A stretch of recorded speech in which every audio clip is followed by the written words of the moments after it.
To add an editor in Weebly, start by opening your web browser and navigating to the Weebly website.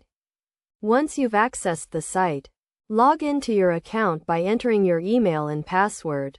After logging in, you'll see an overview of your website, as well as various options such as items, orders, fulfillment, reports, marketing, communications, and settings. At the top right, you'll find options to upgrade, access support, view the setup guide, and see your store name.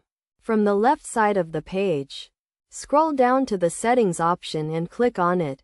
In the settings menu, you'll find several options, although the layout may vary depending on the version of Weebly you're using. In older versions, there's a specific Editors button that allows you to add a new editor.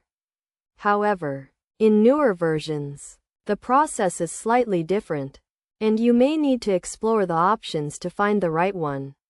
One way to add an editor is to invite someone to collaborate on your site, which can be done by sharing your email and password with them. This will give them access to edit your site without necessarily adding them as an official editor. By following these steps, you should be able to add an editor to your Weebly site, regardless of the version you're using.